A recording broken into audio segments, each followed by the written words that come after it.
नमस्कार दोस्तों, स्वागत है आप लोगों का मेरे यूट्यूब चैनल राज शिवम स्टडी पॉइंट पर।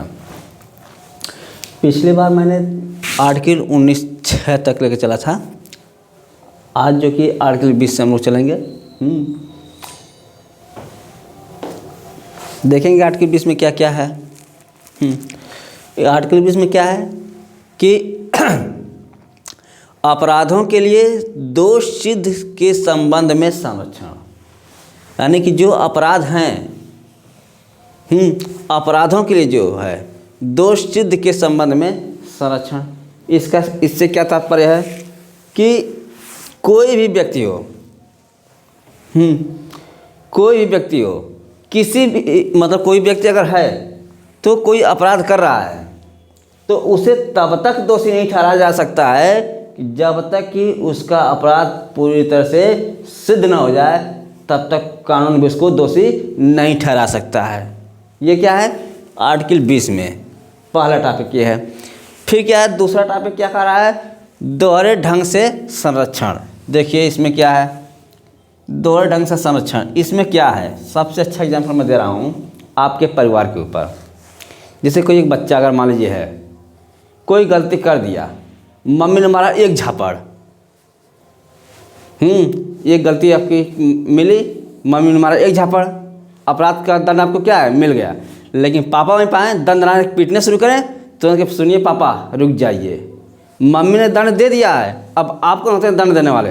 एक अपराध के लिए क्या है सिर्फ एक दंड है, तो आप कैसे दंड देंगे, मम्मी ने दंड दिया तो वही कह रहा है कि दोहरे ढंग से संरक्षण, मतलब कि किसी भी अपराध के लिए कानून मतलब विधि क्या है दो सज़ा नहीं सुना सकती है। मतलब कि एक अपराध है तो आपको सिर्फ एक ही दंड दिया जा सकता है, उस पर दोबारा नहीं दिया जा सकता है। ठीक है, फिर क्या है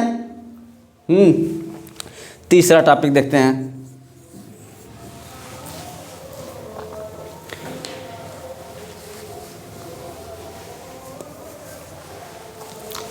तीसरा में क्या है, कोई भी व्यक्ति अगर मान लीजिए अपराध कर दिया है, ठीक है, कोई भी व्यक्ति अगर मान लीजिए अपराध कर दिया है तो वह किसी भी व्यक्ति को जोर जबरदस्ती नहीं कर सकता है कि आप जाकर हमारे खिलाफ वहाँ पर जो कि गवाही करिए, चाहे कुछ ऐसा करिए ताकि जो कि हम फंसें। ये इसका क्या है, संविधान इसकी अनुमति नहीं दे सकता है। ठीक है, ये आर्टिकल 20 इतना पूरा है। फिर चलते हैं आर्टिकल 21। इसे बता दूँ, चलिए इसको बता दूँ।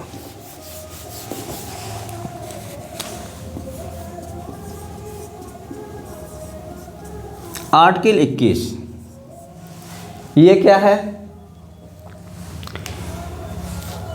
किसी भी व्यक्ति को, कोई व्यक्ति हो, अपने प्राण और दैहिक स्वतंत्रता, क्या है प्राण एवं दैहिक स्वतंत्रता। ठीक है, अब इसके बारे में और डिटेल में करूंगा। किसी भी व्यक्ति को अपने प्राण और दैहिक स्वतंत्रता से विधि द्वारा, यानी कि प्राण और दैहिक स्वतंत्रता के द्वारा जो विधि मतलब कानून के द्वारा जो स्थापित प्रक्रिया के अनुसार वंचित किया जाएगा, अन्यथा नहीं। अब उस पर देखते हैं कि वंचित किया जाएगा अन्यथा नहीं। देखते हैं इसमें क्या था। पहला टॉपिक क्या है कि न्यायालय के द्वारा जो प्राण का अर्थ क्या होता है, न्यायालय के द्वारा क्या होता है प्राण का अर्थ। ये प्राण का अर्थ क्या होता है, देखिए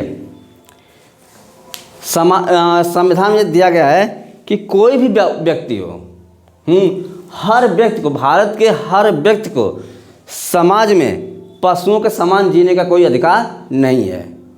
हर व्यक्ति क्या कर सकता है अपनी पूरी गरिमा के साथ, अपनी पूरी शान शौकत के साथ वह और लोगों की तरफ से, मतलब कि जितने भी व्यक्ति के लिए मतलब मानव जीवन के लिए जो जीवन है सार्थक रूप से जीने का, उसको पूरा अधिकार दिया जा सकता है। ये इसका प्राण का अर्थ किया है। फिर है क्या है दैहिक स्वतंत्रता। दैहिक स्वतंत्रता का अर्थ क्या है,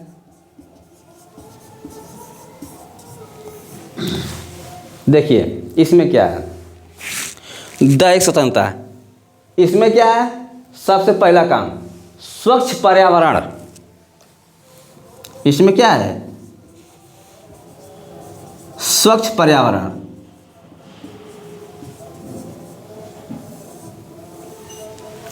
स्वच्छ पर्यावरण में जीने का सभी लोगों के लिए अधिकार है। दूसरा क्या है, आवास का अधिकार।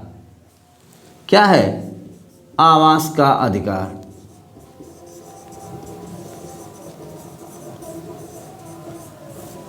फिर तीसरा क्या है, पहला क्या है, स्वच्छ पर्यावरण में जीने का अधिकार, पहला टॉपिक हो जाएगा। दूसरा क्या है, आवास का अधिकार। फिर तीसरा क्या है, देखिए तीसरा में जो है कि प्राथमिक और समान शिक्षा का अधिकार। तीसरे में क्या है, प्राथमिक और समान शिक्षा का अधिकार।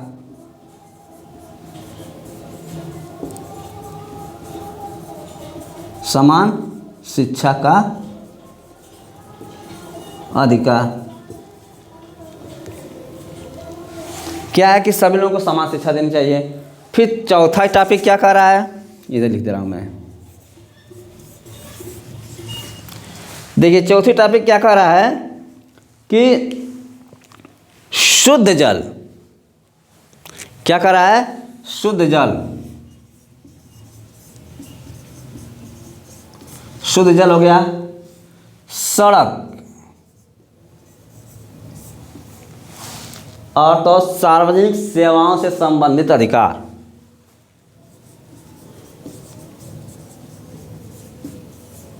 सार्वजनिक सेवाओं से संबंधित अधिकार।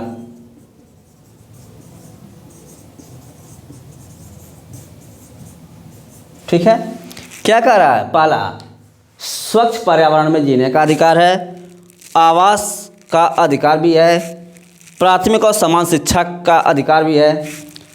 फिर क्या है, शुद्ध जल, सड़क और सार्वजनिक सेवाओं से संबंधित अधिकार किस में दिया गया है, दैहिक स्वतंत्रता में ये दिया गया है। और तो और एक चीज़ और है, जो कैदी होते हैं, एक और दिया क्या, जो कैदी होते हैं उनके साथ दुर्व्यवहार न करने का अधिकार भी कहाँ है, प्राण एवं दैहिक, मतलब ये दैहिक स्वतंत्रता में दिया गया है। ठीक है।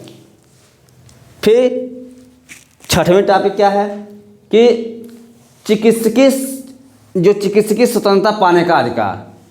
क्या है, चिकित्सकीय स्वतंत्रता पाने का अधिकार। फिर अगली टॉपिक क्या है, जो कार्य स्थल पर काम वगैरह सब कुछ किया जाता है, जो वहाँ महिलाएं भी काम करती हैं, उनके साथ किसी भी प्रकार का दुर्व्यवहार न करने का अधिकार किस में दिया गया है, दैहिक स्वतंत्रता में दिया गया है। इतना सब कुछ क्या है, आर्टिकल 21 में दिया गया है। फिर उसके बाद और भी है आर्टिकल 21 का क। आगे भी उसको बता रहा हूं मैं। फिर क्या है, आर्टिकल 21 का। देखिए इसमें क्या बताया गया है, आपने आर्टिकल 21 पढ़ा था। उसमें क्या है, प्राण एवं दैहिक स्वतंत्रता क्या है, प्राण एवं दैहिक स्वतंत्रता में क्या था, स्वच्छ पर्यावरण में जीने का अधिकार है। फिर क्या है, आवास का भी अधिकार था। प्राथमिक एवं समाज शिक्षा का भी अधिकार था। शुद्ध जल, सड़क और सार्वजनिक सेवाओं से संबंधित अधिकार भी था उसमें आर्टिकल 21 में। कैदियों के साथ दुर्व्यवहार न करने का अधिकार था। अगर कोई टेलीफोन पर बात कर रहा है तो उसकी बातों का न सुनने का भी अधिकार है। चिकित्सकीय स्वतंत्रता का अधिकार भी है। कार्यस्थल यानी जो वहाँ पर जो महिलाएं कार्य करती हैं उनके साथ कोई दुर्व्यवहार न करे, इसकी भी क्या है, इसका अधिकार इसमें दिया गया आर्टिकल 21 में।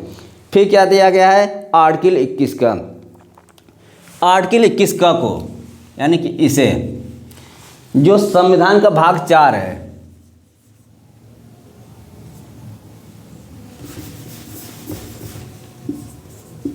संविधान का जो भाग 4 है,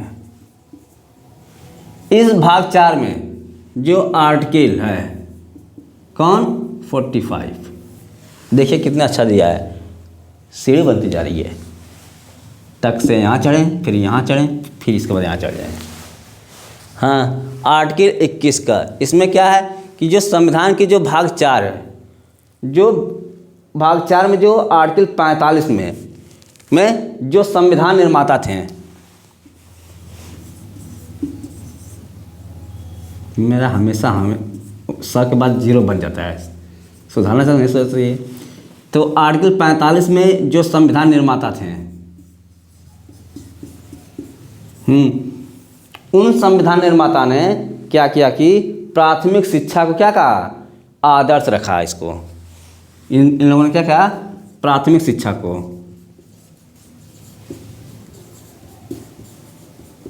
को आदर्श रखा।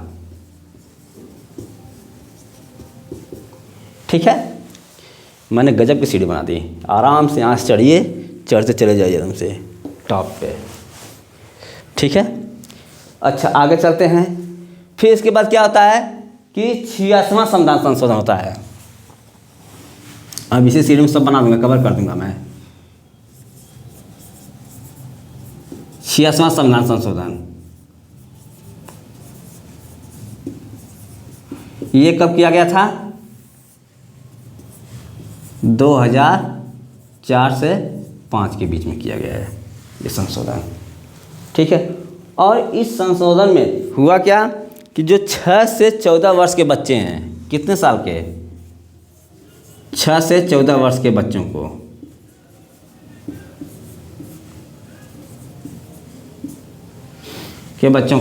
क्या किया जाएगा, पूरा फ्री ऑफ कास्ट, मतलब निःशुल्क शिक्षा देने का कानून बनाया गया। क्या बनाया गया कि 0 से 14 वर्ष के बच्चों को निःशुल्क और अनिवार्य शिक्षा देने का क्या बनाया गया, कानून बनाया गया। ठीक है, और इस कानून क्या कहते हैं, इस कानून को आर्टिकल 21(1) का, और इस कानून क्या हुआ, आर्टिकल 21(1) का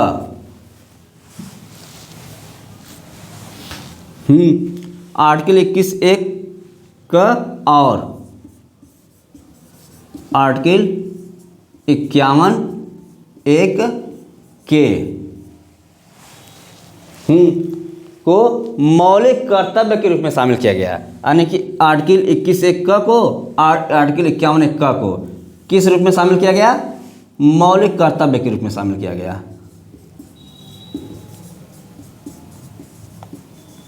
के रूप में क्या किया गया, इन्वॉल्व किया गया।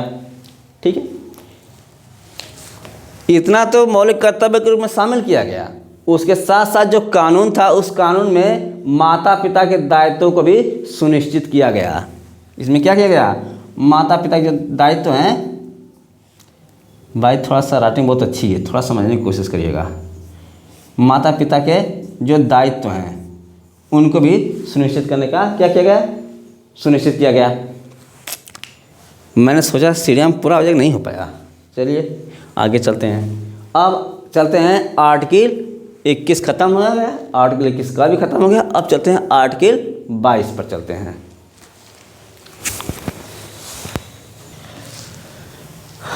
देखिए आर्टिकल 22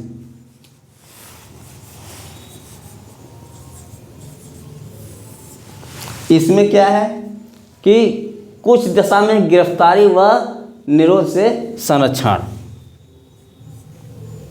क्या है, कुछ दशा में गिरफ्तारी व निरोध से क्या है, संरक्षण। देखिए इसमें क्या भाई कह रहा है, कुछ दशा में गिरफ्तारी व निरोध से संरक्षण। यह क्या है, दैहिक स्वतंत्रता प्राप्त करता है। ये क्या करता है, दैहिक स्वतंत्रता प्राप्त करता है। ये दैहिक स्वतंत्रता प्राप्त करता है। और इसमें जो कि कुछ स्वतंत्रताएं भी दी गई हैं, जो मुजरिम जो होते हैं, जो गिरफ्तार किए जाते हैं पुलिस के द्वारा, उनको कुछ स्वतंत्रताएं भी दी जाती हैं।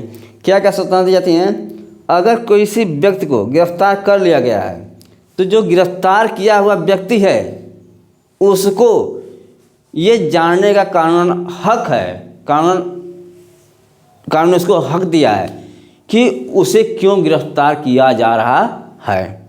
ये उसका पहला अधिकार हो जाएगा। दूसरा अधिकार क्या होगा कि जो गिरफ्तार किया हुआ व्यक्ति है, ठीक है, उस व्यक्ति को अपने जो विधिक अधिकारी है या कोई मतलब जैसे कि कोई विधिक अधिकारी हो से परामर्श लेने का भी उसे क्या है, अधिकार है। मतलब कि जो चाहे वकील हो चाहे कोई अधिकारी हो तो उनसे वह अपने बचाव पक्ष में वो उनसे बात कर सकता है। कानून ने इसकी भी आज़ादी दे दी है। सोचिए यहाँ पर तो मुजरिम के साथ भी थोड़ी वरीयता दी जा रही है। विदेशों में ऐसा सिस्टम होगा, कहीं कहीं होगा, कहीं कहीं वो भी ख़त्म। फिर क्या है, अगर कोई गिरफ्तार किया हुआ व्यक्ति अगर है, मतलब जो कोई व्यक्ति गिरफ्तार हो चुका है, तो उसको 24 घंटे के अंदर क्या है, न्यायालय के सामने उपस्थित होना जरूरी है। ठीक है, ये सारी चीज़ें तो उसमें क्या है कि दैहिक स्वतंत्रता प्राप्त करता है, ये सारी चीज़ें थी। लेकिन कुछ ऐसी भी चीज़ें हैं जिसको क्या है, इसका उल्लंघन करना पड़ता है। उल्लंघन का मतलब देखिए क्या है कि उसको कुछ अधिकार उपलब्ध नहीं है। जैसे अगर मान लीजिए कह दूँ कि चुनाव हो रहा है, ठीक है, चुनाव होने वाला है और इस साल चुनाव होने वाला भी है 2024 में। तो अगर चुनाव होने वाला है तो कानून को जिस पर शक है उसको वो गिरफ्तार कर सकता है, पकड़ सकता है, ताकि चुनाव में किसी भी प्रकार का दंगा या ऐसा कुछ न हो जो कि समाज के लिए या फिर वहाँ के नागरिकों के लिए क्या हो, हानिकारक हो। अच्छा, फिर उसके बाद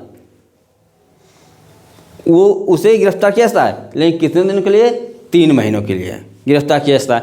लेकिन एक चीज़ और है कि उसको और आगे बढ़ाया भी जा सकता है।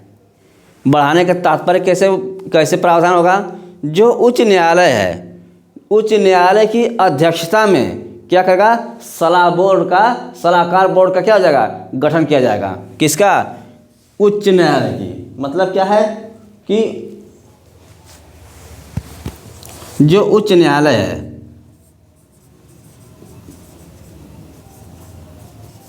इसकी अध्यक्षता में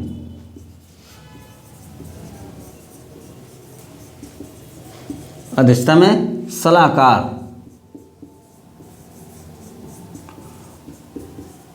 बोर्ड का क्या किया जाएगा, गठन किया जाएगा। ये सारी चीज़ें क्या थी, आर्टिकल 22 के, जो पूरा मैंने आपको डिटेल में एक्सप्लेन करके बता दिया था। अब चलते हैं आगे। तो आपने क्या पढ़ा, आर्टिकल 20, आर्टिकल 21 और आर्टिकल 22। अब चलते हैं आर्टिकल 23। ये क्या है, शोषण के विरुद्ध अधिकार। क्या क्या शोषण के विरुद्ध अधिकार, इसमें क्या है कि मानव के दुर्व्यापार व बलात्श्रम और सभी प्रकार के बलात्श्रम पर प्रतिषेध करता है। क्या कह रहा है, मानव के व्यापार, दुर्व्यापार, ठीक है, बलात्श्रम और सभी प्रकार के जो बलात्श्रम है उनका क्या करता है, ये प्रतिशोध करता है। इसको इसको जो है कि ध्यान रखते हुए सरकार ने क्या है, 3 कानून बनाए हैं इसके लिए। मतलब शोषण विरुद्ध अधिकार के लिए क्या है, 3 कानून बनाए हैं। नंबर 1 क्या है, नैतिक व्यापार। क्या है, नैतिक व्यापार।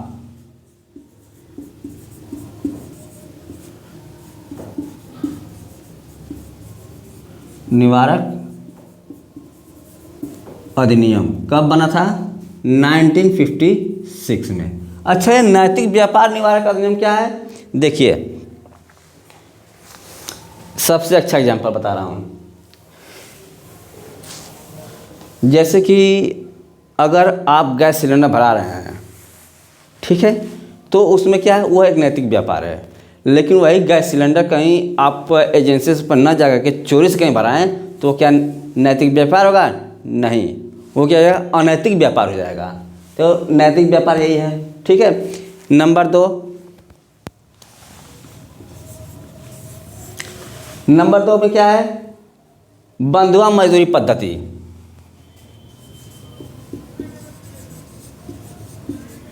बंधुआ मजदूरी पद्धति, ठीक है। मतलब क्या है, इसे ब्रैकेट में उत्साधन,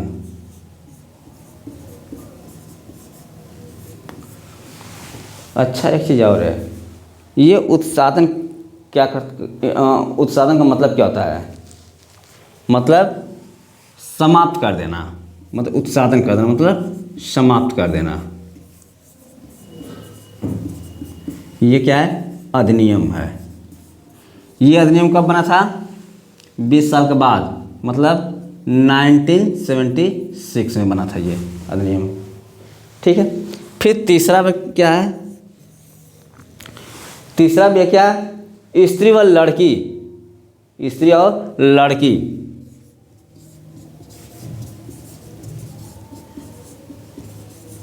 लड़की क्या है, अनैतिक व्यापार,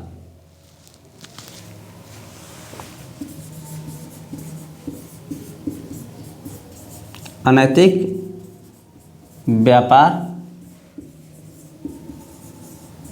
अधिनियम कब बना था, इसके 10 साल बाद 1986 में बना था ये, ठीक है। मतलब स्त्री व लड़की के अनैतिक व्यापार दमन संशोधन, क्या हो जाएगा, ये दमन संशोधन है, बीच में लिख देना यहाँ पर, दमन संशोधन अधिनियम कब बना था, 1986 में। फिर चलते हैं ये तो इतना क्या था, आर्टिकल 23 क्या था, शोषण के विरुद्ध अधिकार, ये इसमें इतना दिया गया है। फिर चलते हैं आर्टिकल 24 पर।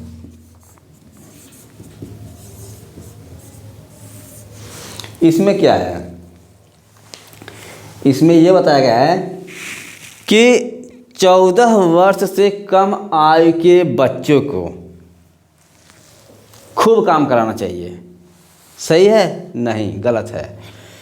14 वर्ष के आयु से कम बच्चों को किसी भी कारखाने में या कोई भी ऐसा जोखिम भरा काम हो उसमें लगाने क्या इसमें मनाही की गई है। मतलब आप 14 वर्ष के कम आयु के बच्चे को किसी भी काम में नहीं लगा सकते हैं, ना तो किसी कारखाने में लगा सकते हैं या न कोई ऐसा काम में लगा सकते हैं जो बहुत बड़ा खतरे का हो, तो उस काम में इसमें लगाने क्या है, प्रतिषेध किया गया, मतलब पाबंदी लगाई है। ये आर्टिकल 24 कहता है। फिर क्या है, आर्टिकल 25 और 26, आर्टिकल 25 से 28, इसमें क्या है, आर्टिकल 25 से 28 तक इसमें क्या है, धार्मिक स्वतंत्रता का अधिकार। जब शोषण होगा तो धार्मिक तो काम होगा करेगा, शोषण के विरुद्ध कार्य बनेगा तो धार्मिक स्वतंत्रता का अधिकार। इसमें क्या है कि इसमें बहुत ज़्यादा वो इम्पोर्टेंट नहीं है, बस इतना रखे, सीधे चल जाता हूँ, आगे बढ़ जाता हूँ। आर्टिकल 29 में,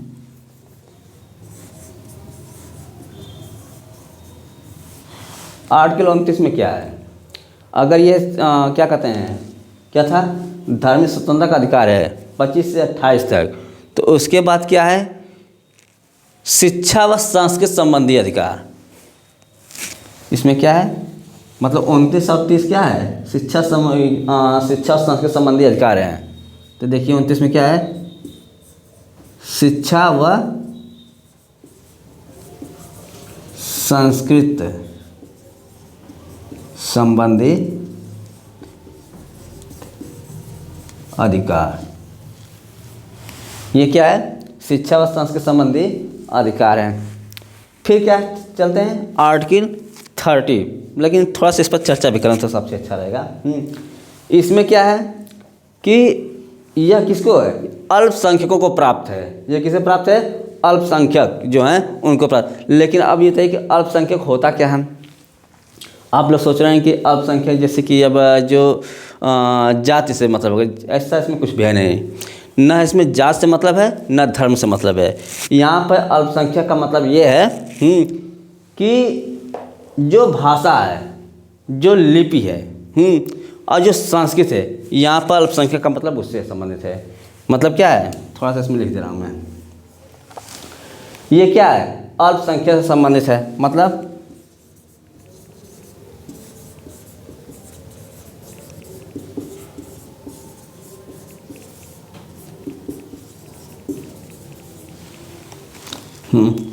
अल्पसंख्यक संबंध है, जिसमें क्या है, इसका संबंध क्या है, जाति या धर्म से संबंध नहीं है। इसमें इसका संबंध किससे है, भाषा से है, लिपि से या फिर संस्कृत से, इससे संबंधित ये है। फिर चलते हैं आर्टिकल 30 में।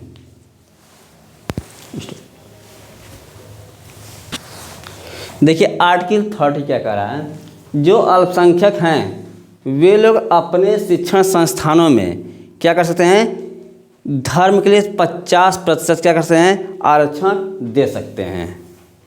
यह है आर्टिकल 30। फिर चलते हैं आर्टिकल 32।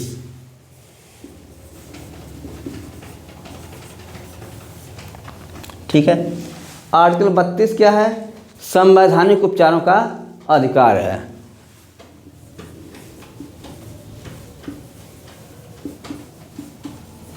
संवैधानिक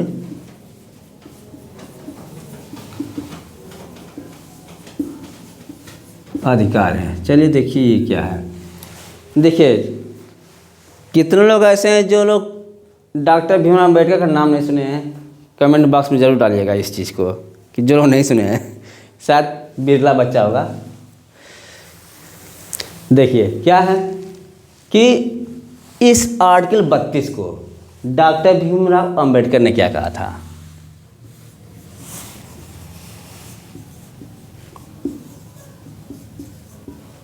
अम्बेडकर,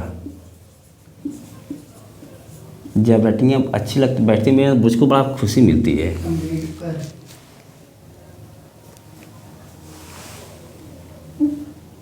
अच्छा कि आपने बता दिया, नहीं तो मैं उनका नाम बिगाड़ दिया होता।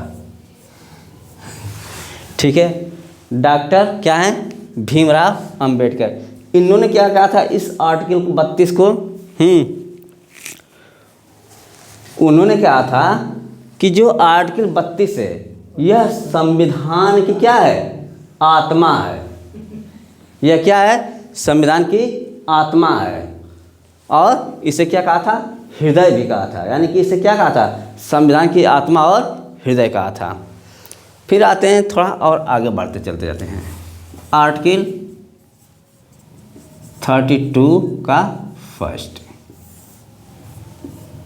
आर्टिकल 32 एक है, जो नागरिक हैं, नागरिकों को जो संविधान में जो दिया गया मौलिक अधिकार है, उन मौलिक अधिकारों में क्या करता है, वो सुरक्षा की गारंटी देता है।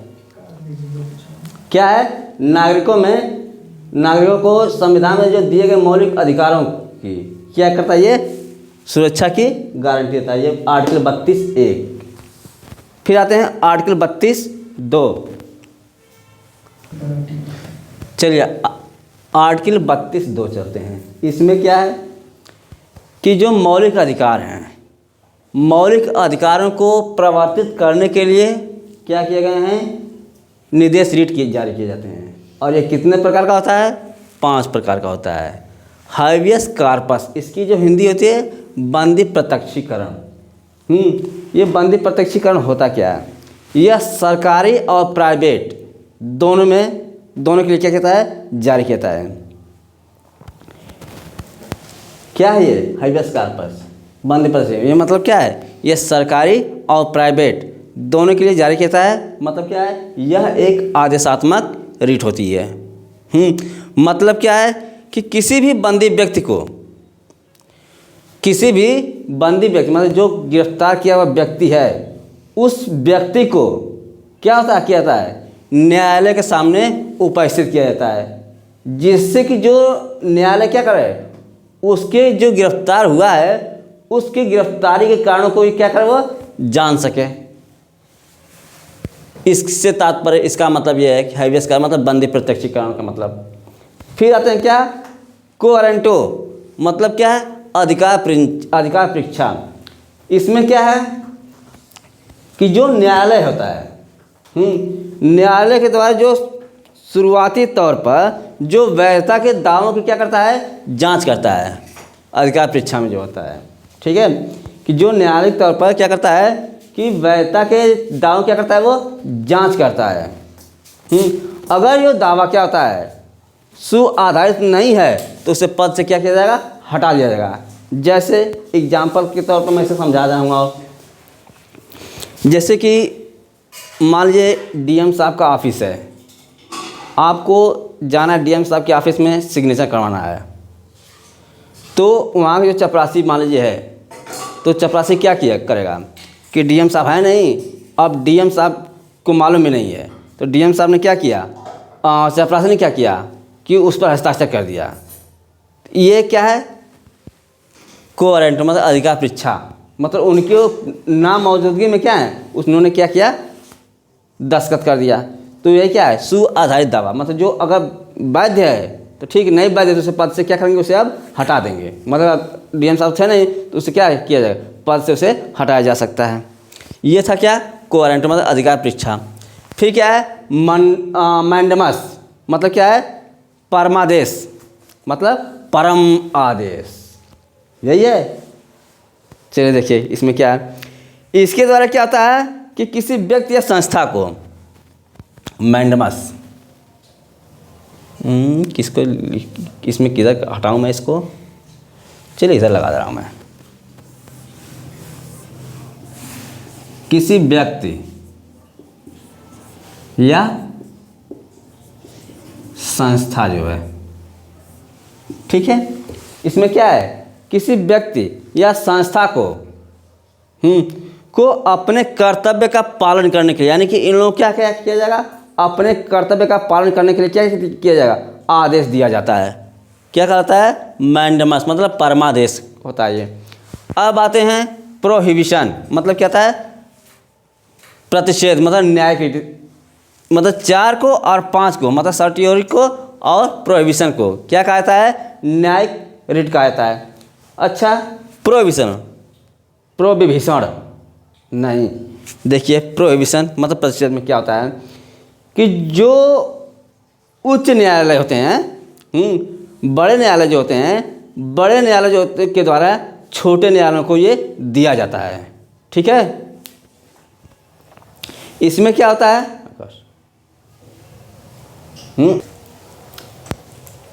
क्या है, यह बड़े न्यायालयों द्वारा क्या कहता है, छोटे न्यायालयों के लिए ये निकाला जाता है। तो जब बड़े न्यायालयों को लिए छोटे न्यायालय, जैसे बड़े न्यायालय के द्वारा जब छोटे न्यायालय जो निकालता है तो क्या देता है, ये एक आदेश ही तो होता होगा ना, उसे क्या कहते हैं, ट्रिब्यूनल कहते हैं। इसे क्या कहते हैं, ट्रिब्यूनल कहते हैं। किस में इसमें लगाऊँ मैं, किधर जोड़ूँ मैं इसे, इधर से जोड़ दे रहा हूँ मैं। इसे क्या कहते हैं, जब आदेश जाता है ट्रिब्यूनल कहते हैं। क्या कहेंगे, ट्रिब्यूनल कहेंगे इसे।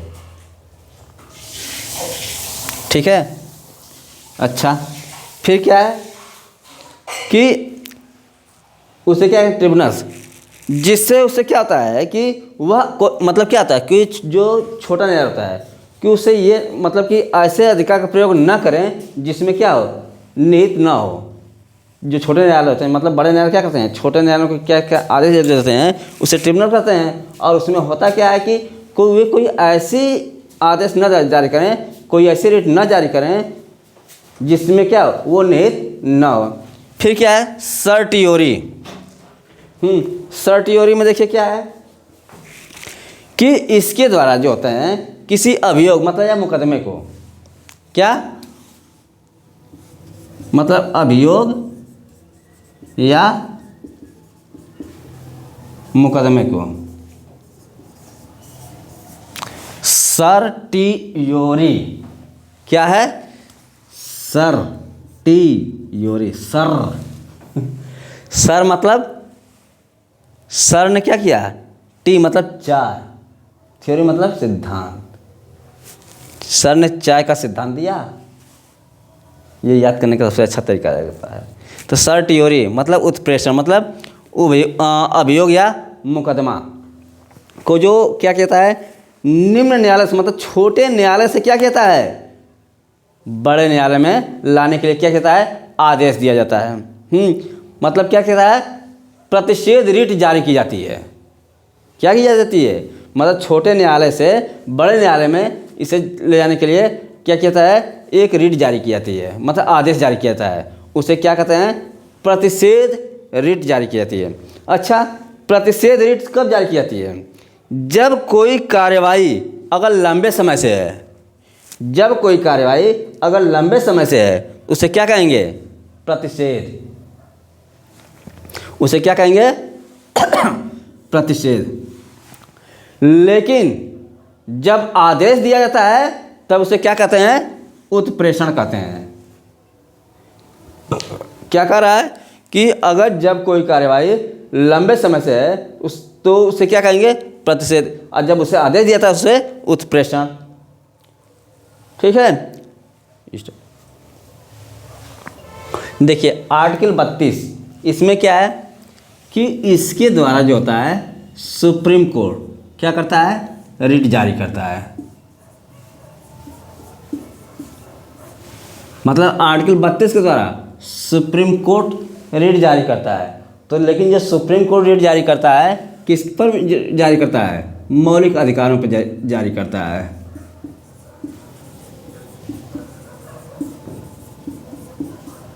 मौलिक अधिकारों पर, ठीक है। लेकिन आर्टिकल 226,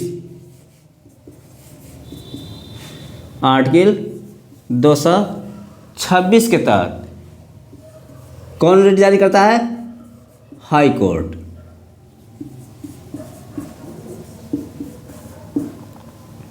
रिट जारी करता है। अच्छा एक चीज़ यार बताइए,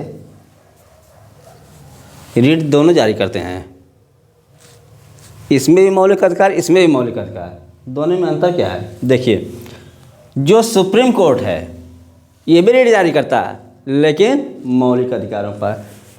आर्टिकल 26 के अनुसार, 226 के अनुसार हाई कोर्ट रिट जारी करता है, लेकिन ये क्या करता है, मौलिक अधिकारों के,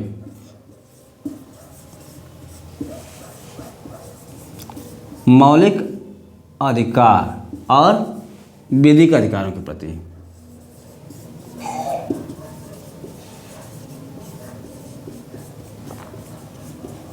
ठीक है, दोनों में अंतर क्या है। आर्टिकल 32 क्या करता है कि आर्टिकल 32 के द्वारा क्या कहता है, सुप्रीम कोर्ट रिट जारी करता है मौलिक अधिकारों पर, लेकिन आर्टिकल 226 के द्वारा क्या करता है, हाई कोर्ट रिट जारी करता है, लेकिन ये मौलिक अधिकार और विधिक अधिकार दोनों पर रिट जारी करता है। अच्छा, इससे क्या समझ में आती है, इसमें यही समझ में आता है कि जो रिट जारी करने की जो शक्ति होती है, जो रिट जारी करने की जो शक्ति होती है सुप्रीम कोर्ट की अपेक्षा क्या आती है, हाई कोर्ट में ज़्यादा शक्तिशाली होता है ये। ठीक है, अब आगे चलते हैं।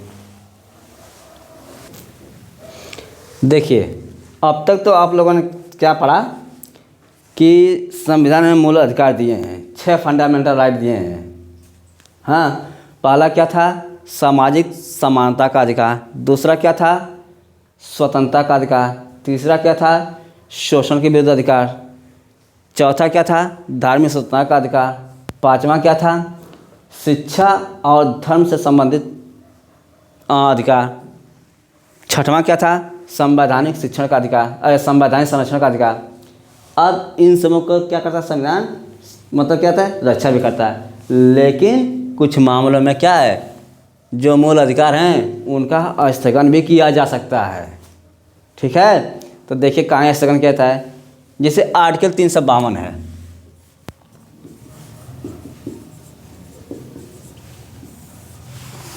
आर्टिकल 352, इसमें क्या है, आपातकाल है। इसमें क्या है, आपातकाल। ठीक है, मतलब क्या है, अगर युद्ध होता है या फिर वायु आक्रमण होता है,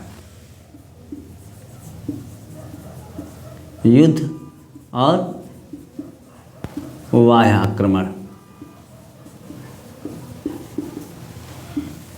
इसमें क्या है कि अगर आपातकाल की घोषणा की जाती है आर्टिकल 352 के तहत, अगर आपातकाल की क्या होती है, घोषणा की जाती है। क्या है, अगर घोषणा की जाती है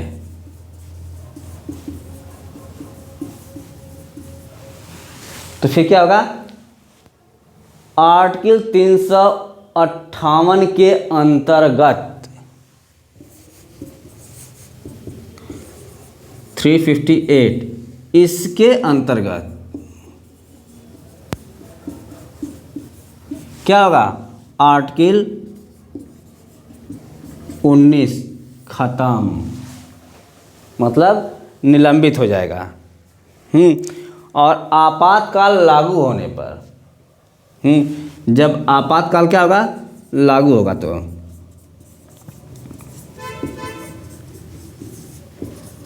लागू होने पर आर्टिकल 359 इसके अंतर्गत, यानी कि जब आपातकाल लागू होगा तो आर्टिकल 359 के आधार पर राष्ट्रपति क्या करेगा, अपने आदेश के द्वारा क्या करेगा, मतलब राष्ट्रपति क्या करेगा, आदेश देगा। मतलब किसके अंतर्गत, आर्टिकल 359 के तहत क्या करेगा, राष्ट्रपति आदेश देगा। जब राष्ट्रपति आदेश देगा तो इसके तहत आर्टिकल क्या हो जाएगा, मतलब जो मौलिक अधिकार हैं उनका खत्म, मतलब अब मौलिक अधिकार आपको छीन लेंगे। एक संविधान कहता है कि आपको मौलिक अधिकार की जो संविधान रक्षा करेगा, और वहीं क्या कर रहे हैं, आर्टिकल जैसे राष्ट्रपति शासन लागू होगा फिर तुरंत मौलिक अधिकार खत्म। लेकिन आर्टिकल 20 और 21 कोई फर्क नहीं पड़ेगा, वो भी जैसे पड़े रहेंगे, वो निलंबित नहीं होंगे। अच्छा, ऐसा एक मामला आया था, केशवानंद भारती बनाम केरल राज्य, अच्छे से हो जाएगा, ये कर दे रहा हूँ मैं। क्या आया था, केशवानंद भारती बनाम